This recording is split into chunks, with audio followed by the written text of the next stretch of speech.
Jangan hanya menghormati bangsa luar. Saya hari ini sengaja mengecek bagaimana rencana besar di Pak Faik sampaikan pelayanan umroh haji, ya, yang ini notabene ya acara spiritual yang sudah menjadi ritual, ya, tetapi secara ekosistemnya belum kita rapikan.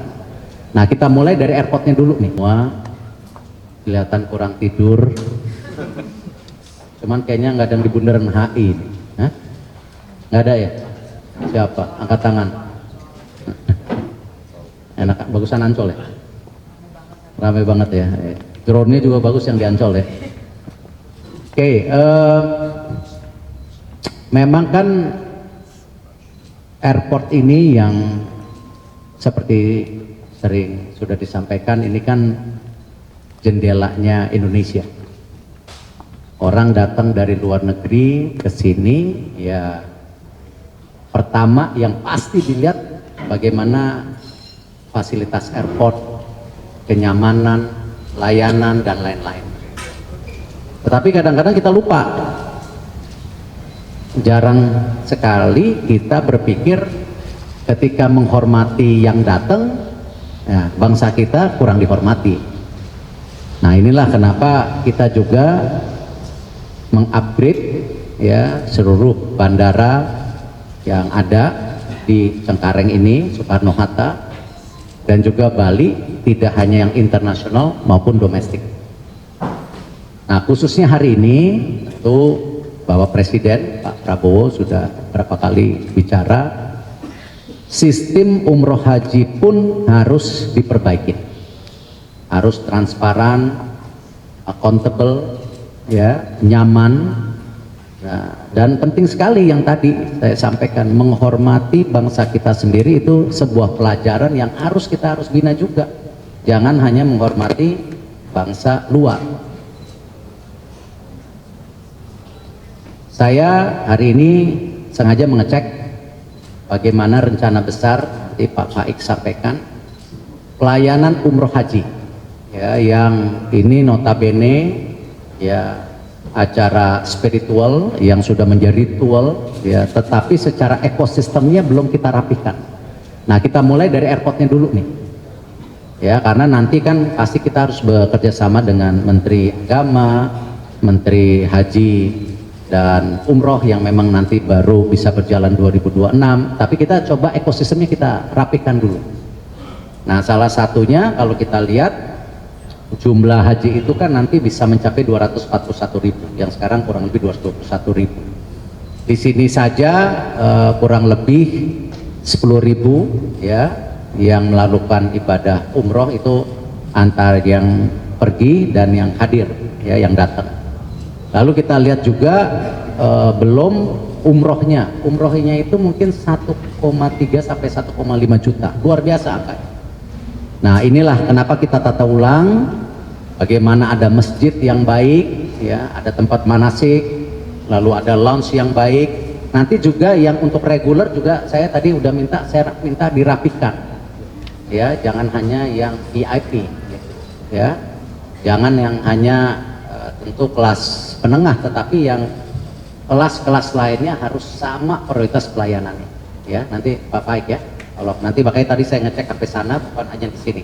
Kalau di sini udah luar biasa, ya, ini bagian fasilitas yang saya rasa terus kita upgrade untuk airport, ya. Mungkin Pak Faik sampai.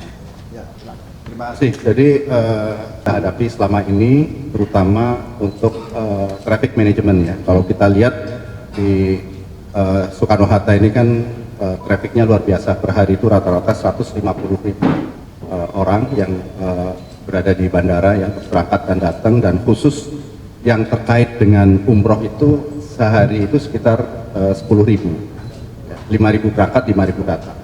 Dan ini apa yang kita lakukan di 2F ini adalah bagian dari upaya kita memperbaiki pelayanan khususnya untuk para jamaah umroh, karena mereka itu punya karakteristik dan kebutuhan yang khusus, karena mereka traveling dalam rombongan yang besar, ya, dan kebutuhannya pun berbeda, sehingga persoalan-persoalan yang mereka hadapi di Terminal 3 itu kita selesaikan di sini. Karena di sini kita juga menyiapkan masjid ya, di dalam terminal. Ini ada di lantai 2, luasnya 3.000 meter sehingga bisa menampung sampai 2.000 orang, dan itu udah sangat nyaman. Dan kemudian kita siapin lounge, kemudian area meet and greet di keberangkatan dan di kedatangan, ya, itu juga menyesuaikan kebutuhan mereka. Karena selama ini kalau di Terminal 3 kita tidak bisa menyiapkan fasilitas yang untuk jamaah dalam jumlah banyak.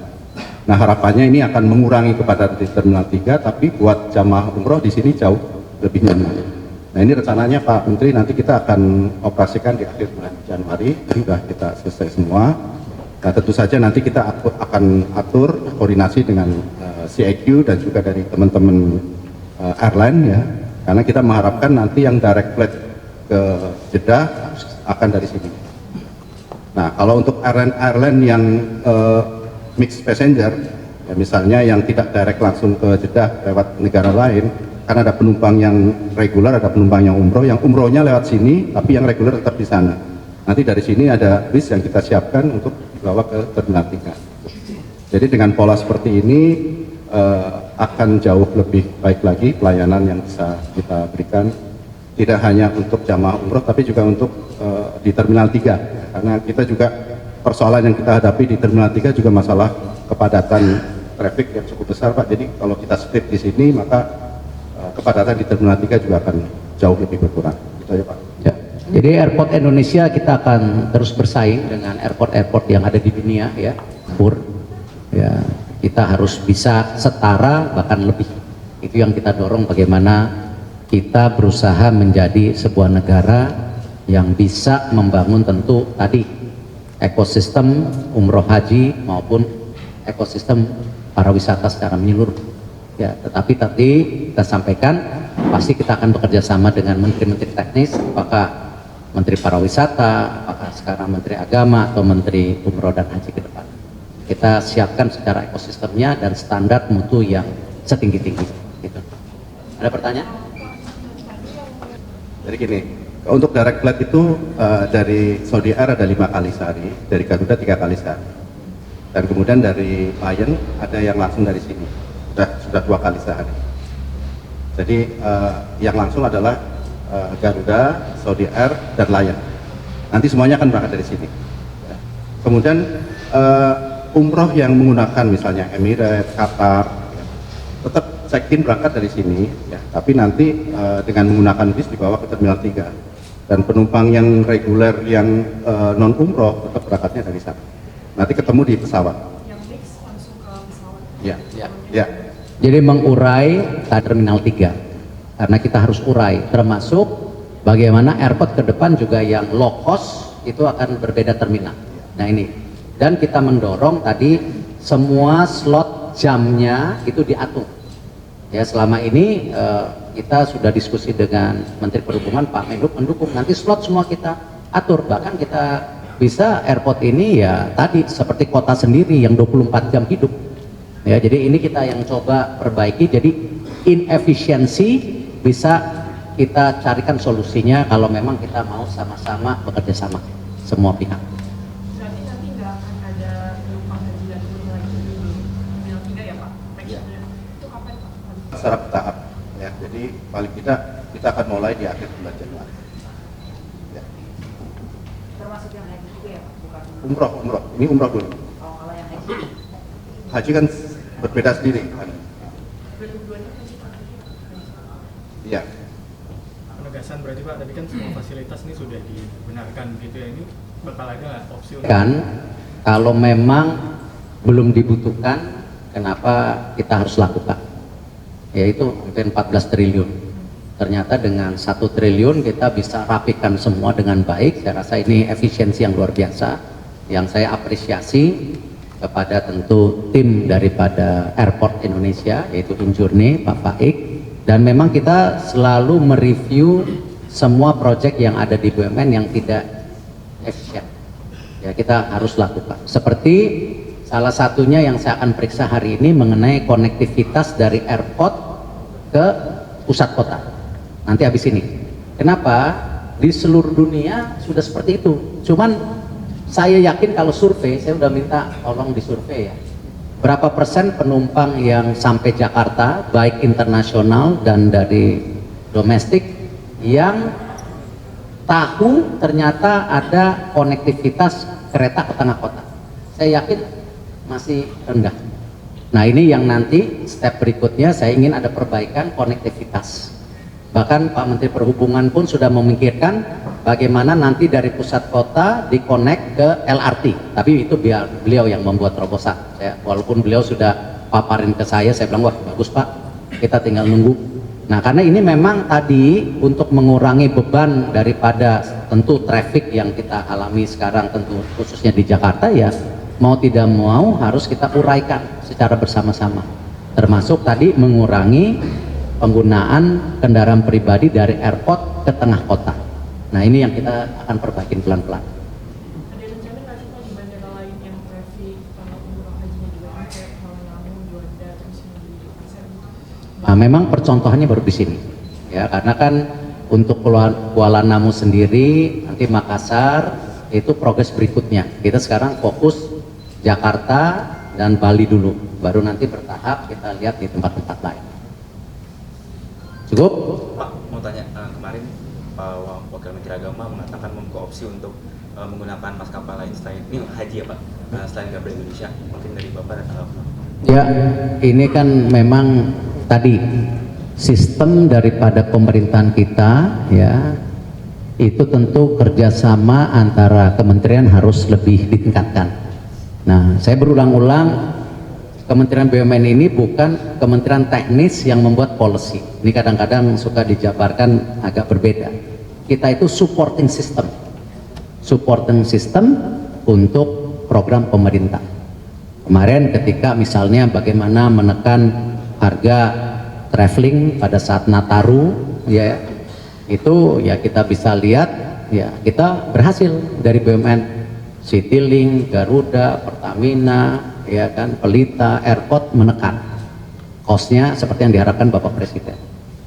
Nah, ke depan kita juga untuk setelah Nataru kita juga sedang memikirkan persiapan Lebaran. Makanya tadi saya salah satu mau ngeceknya, salah satu tadi tentu fasilitas di airport. Nah, kalau kebijakan mengenai Kementerian Agama ingin membuka tentu tadi penerbangan dengan airlines ya itu tentu bebas saja karena kebijakannya bukan di kami. Nanti tanyakan saja sama Dirut Garuda atau tentu Dirut Citylink sama Pelita yang bisa membangun ekosistem yang kebetulan besok saya rapat dengan mereka untuk persiapan yang lainnya gitu. Soal kelanjutan merger Pak, Garuda ke Injur ini bagaimana Pak? Kan tahun lalu belum terrealisasi. Kemarin sepertinya ada pemikiran yang berbeda bahwa ekosistem penerbangan yang dilakukan penggabungan dulu. Sekarang kita lagi penjajaki apakah Pelita, Citylink dan Garuda menjadi sebuah payung. Nah ini yang kita lagi diskusikan. Tetapi airport dan tentu Injurni yang sedang juga bebenah sekarang. Ya kita tahu sekarang kita sedang konsolidasi juga hotel-hotel. Ya hampir 133 hotel, 37 hotel sudah siap. Makanya kemarin salah satu yang kita coba kerjasamakan dengan grup daripada perusahaan Eagle Hills yang waktu itu foundernya datang Pak Muhammad Al-Albar ya, yang merupakan pendiri MR juga. Nah itu kita juga dorong bagaimana private sector kita juga kerjasamakan. Jadi kita selalu bilang 5 tahun terakhir saya rasa BUMN itu banyak sekali mendorong kerjasama dengan private sector. Ya kita tidak menara gading seperti yang dulu-dulu gitu. Bahkan kalau kita lihat UMKM juga kita coba kerjasamakan gitu. Nah jadi kita terbuka aja dalam pembangunan daripada perbaikan ekosistem secara menyeluruh. Yang tadi salah satunya di industri penerbangan. Kalau saya melihat begini, saya coba memaksimalkan aset dan konektivitas yang ada, jangan sampai tidak maksimal. Kita tahu kita sudah efisiensi di airport itu Terminal 4 yang tadinya mau dibangun 14 triliun, ternyata dengan 1 triliun kita bisa naikkan tetap jumlah penumpangnya. Tetapi kita relokasi daripada tadi yang low cost ke terminal titik-titik, yang umroh terminal titik-titik, yang lainnya tetap di mana. Jadi kita coba remapping. Nah sama tadi, kalau kita benchmarking di banyak negara, saya masih yakin paling tidak rata-rata penumpang dari airport ke titik kota itu mungkin angkanya bisa 30-40%. Memang tadi ada disampaikan di Jepang 80%. Oke, kita jangan bandingin Jepang lah. Memang kulturnya luar biasa. Cuma di banyak negara 30% lah kira-kira. Artinya apa? Kalau 56 juta penumpang yang ada di airport ya, penerbangan maksudnya, itu 20% terserap untuk tadi kereta bandara ini yang ke titik kota itu kira-kira 10 juta. Nah makanya tadi ada kesepakatan antara KAI dan juga airport ya, bahwa kita akan maksimalkan tadi konektivitas dari tentu terminal naik ke kereta apinya, dan kereta api bisa menyuplai penumpang langsung ke titik kota. Kalau 20% itu kurang lebih 10 juta. 10 juta gitu. Sekarang ini masih kira-kira 1,5 juta. Jadi 1,5 juta. kalau kita bilang masih banyak sekali yang bisa dikembangkan. Makanya kita coba tadi mana beberapa yang kita ingin perbaikin, ya mungkin perlu waktu 6 bulan lah. Ya, tapi kembali tahun 2025 akhir saya minta udah lebih maksimal nanti gitu. Supaya ini benar-benar terintegrasi. Gitu. Kenapa? Contohnya yang perlu diperbaiki. Ya, ada beberapa tadi masukan dari kunjungan Pak Menteri dengan kita gitu ya. Yang perlu memang ditekankan adalah dari hulu hilir, dari tempat sini dan juga dari airport. Tadi kita lihat di airport sendiri kurang informatif. Banyak beberapa spot yang kalau menurut hasil kunjungan adalah tidak ada satu informasi yang cukup jelas mengenai kereta bandara, sehingga itu yang nanti akan kita tingkatkan. Yang kedua dari stasiun sini pun rencananya juga sudah ada rencana kita mau berhentikan kereta dari BNI City ke stasiun Sudirman supaya orang yang dari LRT gitu kan, yang mau ke bandara gitu nggak perlu ke BNI City tapi cukup di Sudirman karena jarak berjalan kakinya lebih sedikit gitu.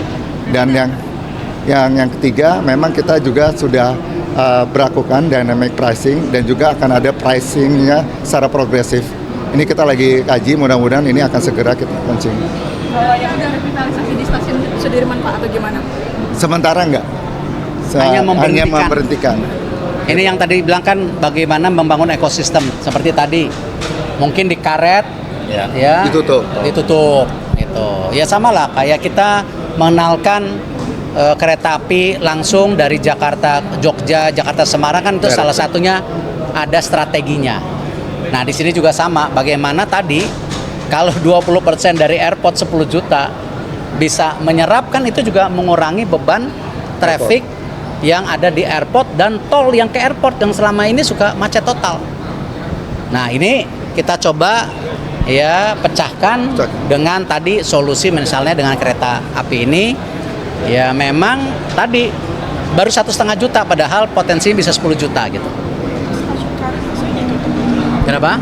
Stasiun karet ditutup karena sudah dekat sekali dengan BNI City.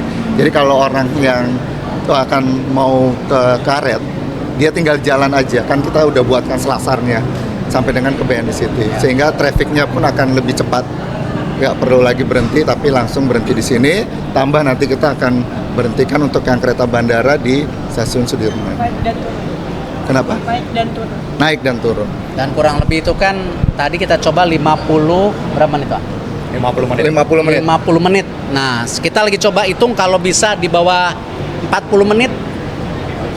Jadi orang akan lebih efisien lagi, pakai kereta dari airport ke pusat kota 40 menit. Kalau bisa 35 menit. Nah, cuman lagi dihitung. Jangan terlalu cepat gitu. Ya, kalau 50 menit ke 40 menit itu 10 menit. Saya rasa sangat Ya, akan Kalayangnya Pak kan lambat banget tuh Pak, sama mungkin kalayang itu ada evaluasi. sebenarnya ada kecepatannya. Ada. Yang kalayang yang di bandara Pak. Itu ada evaluasi nggak Pak? Kan selama ini kalau ya gini kan kita mengefisiensikan, memaksimalkan yang sudah ada. Kalau semua bongkar ulang, ya nanti kos lagi, ya.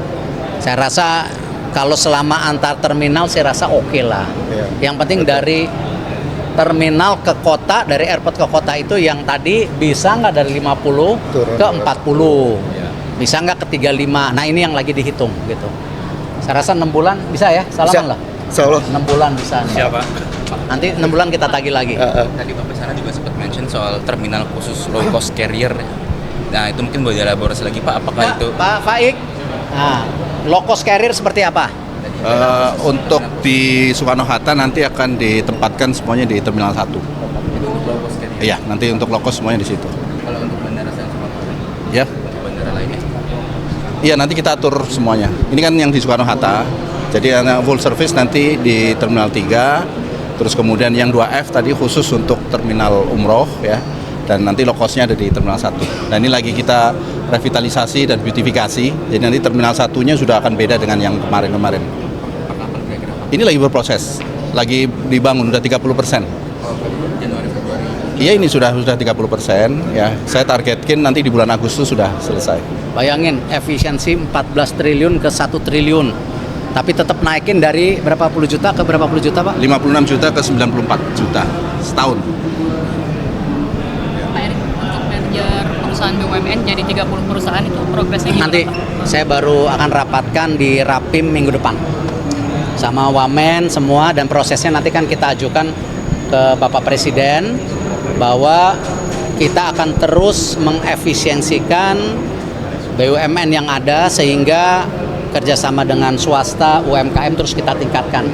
Bahkan kita sudah mendorong peraturan menteri, saya sudah dorong kirim ke Pak Mensesnek dan Sekap mengenai tender di bawah 15 miliar. Itu kalau nanti disetujuin Pak Presiden, itu kita akan semua kasih ke UMKM. Yang lebih dulu akan di merger yang mana Pak kira-kira? Nanti sesuai dengan kajiannya kan, masing-masing kadang-kadang